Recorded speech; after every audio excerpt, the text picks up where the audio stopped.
Olympic ক্ৰীড়া আৰু অন্যান্য জনপ্ৰিয় আৱিষ্কাৰ। অলিম্পিক ক্ৰীড়া খ্ৰীষ্টপূৰ্ব ৭৭৬ত গ্ৰীচ দেশৰ অলিম্পিয়া নামৰ স্থানত প্ৰথমবাৰৰ বাবে অলিম্পিক প্ৰতিযোগিতা অনুষ্ঠিত হোৱাৰ উল্লেখ আছে। অৱশ্য অলিম্পিক ক্ৰীড়াসমূহৰ আৱিৰ্ভাৱ খ্ৰীষ্টপূৰ্ব ১৩৭০ মানতে হোৱা বুলি জানিব পৰা যায়।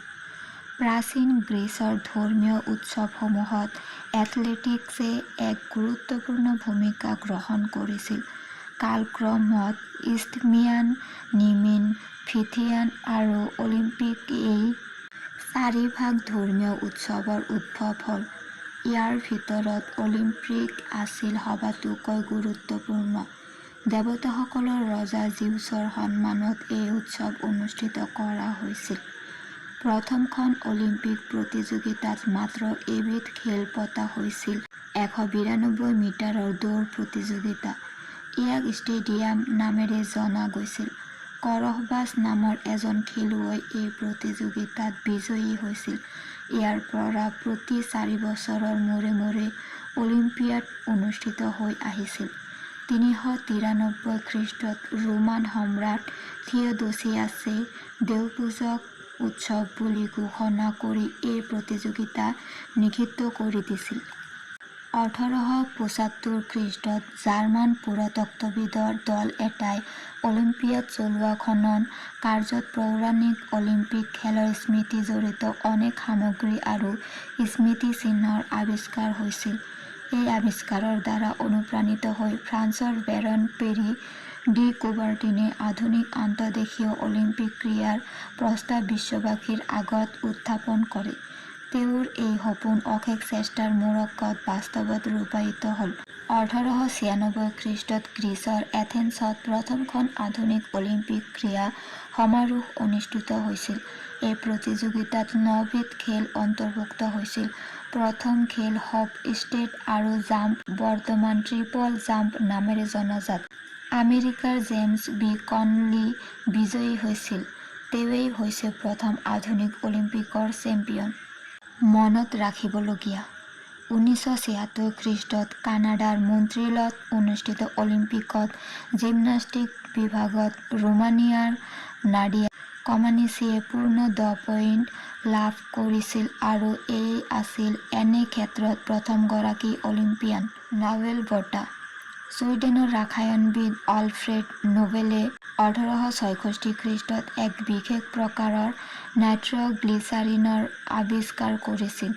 এইবিধ বিস্ফোৰক পদাৰ্থ নিৰাপদে ব্যৱহাৰ কৰিব পৰা গৈছিল। তেওঁ ইয়াৰ নামকৰণ কৰিছিল ডিনেমাইট। ১৮৭৫ খ্ৰীষ্টত আলফ্ৰেডে আন এবিধ বিস্ফোৰক পদাৰ্থ গেলিগনাইট আৱিষ্কাৰ কৰিছিল। এই বিস্ফোৰক পদাৰ্থসমূহ ৰেলপথ নিৰ্মাণ আদি বিভিন্ন অভিযান্ত্ৰিক প্ৰয়োগৰ বাবে ব্যৱহাৰ কৰা হৈছিল। অৱশ্য সামৰিক ক্ষেত্ৰতো এইবোৰৰ প্ৰয়োগৰ সীমাহীন সম্ভাৱনা আছিল। শান্তিৰ সমৰ্থক তথা কৰ্মী নোবেলে আশা কৰিছিল যে তেওঁৰ আৱিষ্কাৰসমূহৰ সুপ্ৰয়োগে যুদ্ধৰ ধ্বংসলীলাৰ বিপৰীতে ন সৃষ্টি আৰু নিৰ্মাণ কাৰ্যৰ জৰিয়তে মানৱ সমাজলৈ শান্তিৰ বাস কঢ়িয়াই আনিব। তেওঁৰ আৱিষ্কাৰসমূহে শান্তি আনিব নোৱাৰিলে যদিও এইবোৰৰ দ্বাৰা তেওঁ বিশাল ঐশ্বৰ্য সম্পত্তি আৰু সৌভাগ্যৰ গৰাকী হৈ পৰিল। মৃত্যুৰ পূৰ্বে তেওঁৰ ইচ্ছাপত্ৰত নোবেলে এই সমস্ত সা-সম্পত্তি পদাৰ্থবিজ্ঞান, ৰসায়ন বিজ্ঞান, ভেষজ বিজ্ঞান, চিকিৎসা, সাহিত্য আৰু শান্তি এই ৫টা বিভাগত মানৱজাতিৰ কল্যাণ আৰু উন্নতিৰ বাবে বিশেষ বৰঙণি আগবঢ়োৱা লোকসকলক বঁটা দিবলৈ বুলি উচৰ্গা কৰি যায়। ১৮৯৬ খ্ৰীষ্টৰ ১০ ডিচেম্বৰত নোবেলৰ মৃত্যু ঘটে।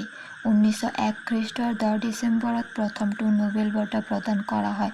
তেতিয়াৰ পৰা প্ৰতি বছৰে তেওঁৰ মৃত্যু তিথিত আন্তৰ্জাতিক পৰ্যায়ত এই বঁটাসমূহ প্ৰদান কৰি অহা হৈছে। ১৯৬৯ খ্ৰীষ্টত ছুইডেনৰ বেংকে অৰ্থনীতি বিভাগত এটা নতুন নোবেল বঁটা সংযোজন ঘটায়। প্ৰতিটো নোবেল বঁটাতে একোটাকৈ সোণৰ মেডেল, প্ৰশংসাপত্ৰ সহ একোটা ডিপ্ল'মা আৰু নিৰ্দিষ্ট অংকৰ ধন আগবঢ়োৱা হয়। নোবেল বঁটা পৰিচালনা কৰা ফাউণ্ডেশ্যনৰ আৰ্জনৰ ওপৰত ভিত্তি কৰি এই ধনৰ পৰিমাণ নিৰ্ধাৰণ কৰা হয়। মনত ৰাখিবলগীয়া তেজস্ক্ৰিয় ৰাসায়নিক পদাৰ্থ নোবেলিয়ানৰ নামকৰণ পৰোক্ষভাৱে আলফ্ৰেড নোবেলৰ নামেৰে কৰা হৈছিল। ষ্টকহোমৰ নোবেল ইনষ্টিটিউটৰ পৰা এই নাম লোৱা হৈছিল, য'ত প্ৰথমে এই পদাৰ্থবিধ প্ৰস্তুত কৰা হৈছিল। চেণ্ডউইচ আৰু চকলিওৱা ৰুটি ইতিহাসবিদ এডৱাৰ্ড গিবনৰ 1762 খ্ৰীষ্টৰ নৱেম্বৰত প্ৰকাশিত পত্ৰিকাত প্ৰথমবাৰৰ বাবে চেণ্ডউইচ শব্দটোৰ উল্লেখ কৰা হৈছিল। কিন্তু জানিব পৰা মতে বহু আগৰে পৰা চেণ্ডউইচৰ ধাৰণাটো চলি আহিছিল। যীশুখ্ৰীষ্টৰ জন্মৰ সমসাময়িক কালতে ৰোমানসকলে একেধৰণৰ এবিধ লঘু আহাৰ গ্ৰহণ কৰিছিল। ইয়াক তেওঁলোকে অফুলা বুলিছিল। 18 শতিকাৰ নতুন সংস্কৰণবিধৰ নামকৰণ ব্ৰিটেইনৰ চেণ্ডউইচৰ চতুৰ্থ আৰ্ল জন মণ্টাগৰ নামেৰে কৰা হৈছিল। এই ৰাজনীতিবিদজন দুৰ্নীতি আৰু নিৰ্বুদ্ধিতাৰ অভিযোগত অভিযুক্ত হৈছিল।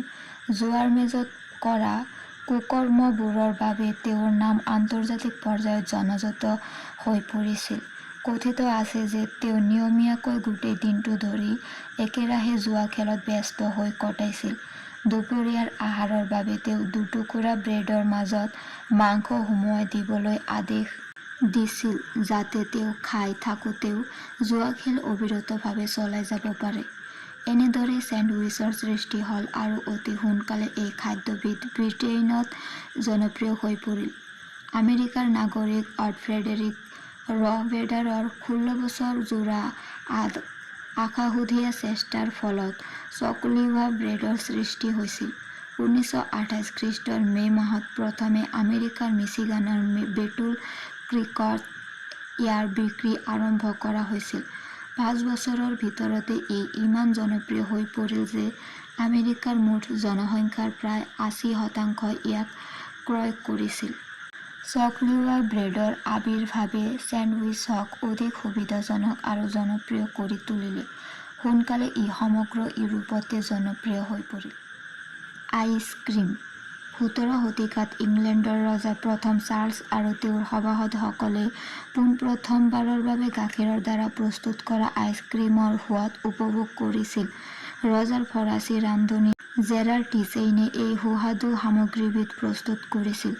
এওঁকে গাখীৰ বা ক্ৰীম বৰফীকৃত কৰি ভোজনৰ শেষত পৰিৱেশনযোগ্য মিঠাই প্ৰস্তুত কৰা প্ৰথমজন মানুহ বুলি জনা যায়।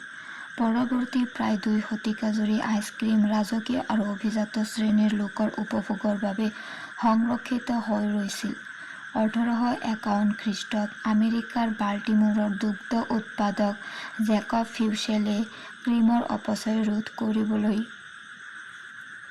অতিৰিক্ত ক্ৰীমখিনি শীতলীকৃত কৰি বিক্ৰী কৰিবলৈ অভ্যাস কৰিলে।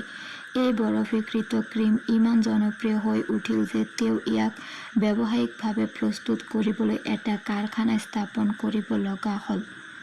শংকু আকৃতিৰ আইচক্ৰীম প্ৰথমবাৰৰ বাবে 1886 খ্ৰীষ্টত ইটেল মাৰ্চিয়ানি ইটালী আমেৰিকায়ে প্ৰস্তুত কৰিছিল। কিন্তু 1904 খ্ৰীষ্টত অনুষ্ঠিত ছেইণ্ট লুই বিশ্বমেলাতহে ই জনপ্ৰিয় হৈ পৰিছিল। আমেৰিকান মিঠাই প্ৰস্তুতকাৰক ক্ৰিষ্টিয়ান কে নেলছনে প্ৰথমে চকোলেট আইচ প্ৰস্তুত কৰিছিল। এদিন এটি ল'ৰাই তেওঁৰ মিঠাই বিক্ৰী কেন্দ্ৰত আইচক্ৰীম আৰু চকোলেটৰ ভিতৰত কোনবিধ কিনিব তাকে লৈ ঘোৰ চিন্তাত পৰিছিল।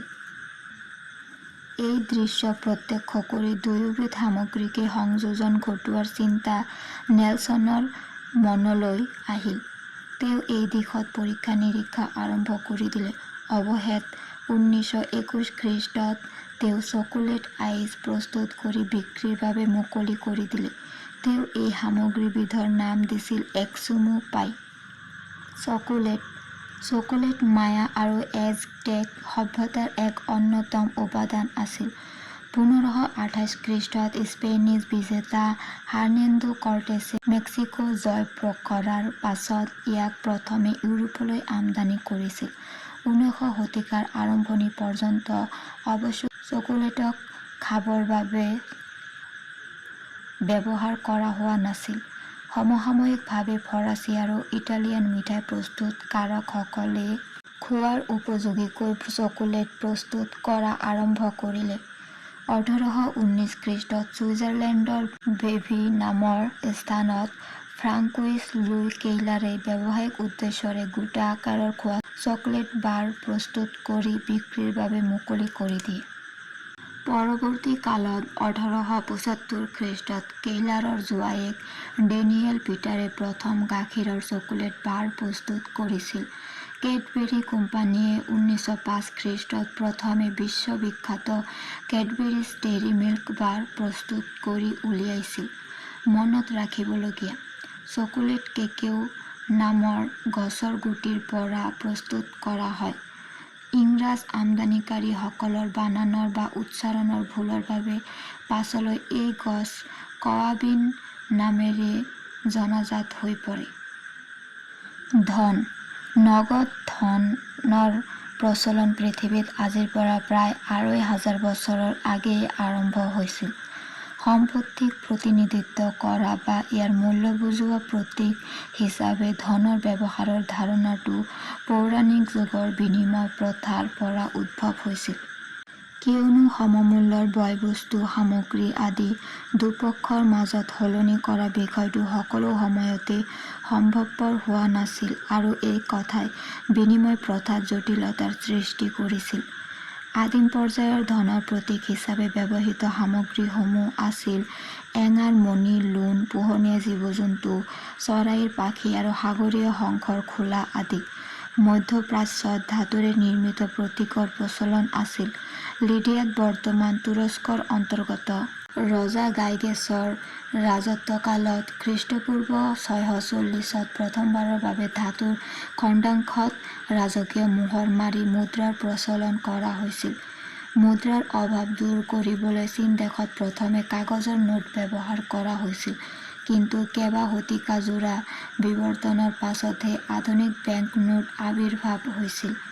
বেংক নোটৰ আগেয়ে চেকৰ উদ্ভৱ হৈছিল আৰু ই আজি কোপতি অপৰিৱৰ্তিত ৰূপতে বৰ্তি আছে। মনত ৰাখিবলগীয়া, চেলাৰী শব্দটোৰ অৰ্থ হৈছে লোণ মজুৰি। ৰোমান সেনা আৰু অসামৰিক কৰ্মচাৰীসকলক মাহেকীয়াভাৱে প্ৰদান কৰা লোণ ৰেচন বা চালাৰিয়ানৰ পৰা এই শব্দটোৰ উদ্ভৱ হৈছিল। পাছলৈ লোণ ৰেচনৰ পৰিৱৰ্তে ধন আদায় দিয়া নিয়ম প্ৰচলিত হোৱাৰ পাছতো এই শব্দটোৰ ব্যৱহাৰ ৰৈ গ'ল। ডাক সেৱা আৰু ডাক টিকট।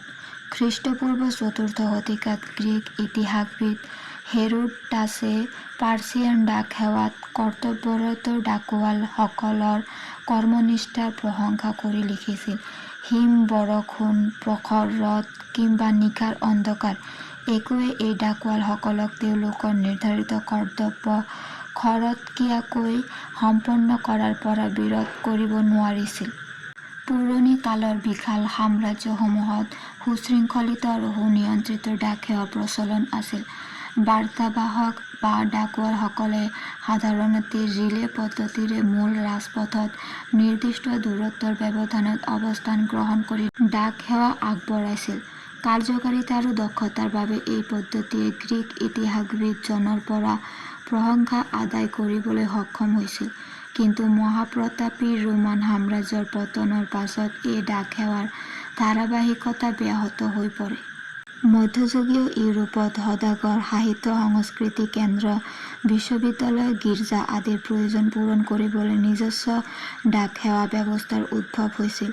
পাছলৈ 1477 খ্ৰীষ্টত ফ্ৰান্সত একাদশ লুই আৰু 1512 খ্ৰীষ্টত ইংলেণ্ডত অষ্টম হেনৰীৰ ৰাজত্বকালত চৰকাৰী ডাক সেৱাৰ প্ৰৱৰ্তন কৰা হৈছিল। সপ্তদশ শতিকালৈ প্ৰায়বোৰ ইউৰোপীয় দেশতে চৰকাৰী ডাক সেৱাৰ প্ৰচলন ঘটিছিল। নিৰ্দিষ্ট নগৰ মহানগৰত নিজস্ব বেচৰকাৰী প্ৰতিষ্ঠানেও এই সেৱা আগবঢ়াইছিল। ফ্ৰান্সৰ পেৰিছত 1653 খ্ৰীষ্টত জীন জেকুৱেছ ৰেনোৱাৰ্ড ডা ভিলেয়াৰে পেটিট পষ্ট অৰ্থ ক্ষুদ্ৰ ডাক নামেৰে নিজস্ব ডাক সেৱা আৰম্ভ কৰিছিল। সেই সময়লৈকে ডাক গ্ৰহণ কৰোঁতাজনে ডাক সেৱাৰ মূল্য আদায় দিব লগা হৈছিল। ভিলেয়াৰে প্ৰথমবাৰৰ বাবে আগতীয়াকৈ মূল্য আদায় দিয়া ডাকৰ আৰম্ভ কৰিছিল। সেই উদ্দেশ্যে তেওঁ চিঠিখন এডাল ফিটা বা কাগজৰ বেণ্ডেৰে মেৰিয়াই দিয়াৰ ব্যৱস্থা কৰিছিল। অৱশেষত 1680 খ্ৰীষ্টত ইংলেণ্ডৰ উইলিয়াম ডকোৰা নামেৰে এজন লোকে প্ৰথমে লণ্ডন পেনী পষ্টত আগতীয়াকৈ মূল্য আদায় দিয়া বুজাবলৈ এক পেনীৰ মোহৰ মৰা এটা ডাক টিকট ব্যৱহাৰ কৰিছিল। মনত ৰাখিবলগীয়া 1857 এক শিলিং ইয়েল্ড নামৰ ছুইডেনৰ 3 শিলিং মূল্যৰ ডাক টিকটটো 1996 খ্ৰীষ্টত 1.4 মিলিয়নত বিক্ৰী হৈছিল। এই টিকটটোৱেই হৈছে ওজনৰ ভিত্তিত পৃথিৱীৰ আটাইতকৈ মূল্যৱান সামগ্ৰী। সেউজীয়া ৰঙত ছপাব লগা টিকটটো ছপাশালৰ ভুলৰ বাবে হালধীয়া ৰঙত ছপা হৈছিল।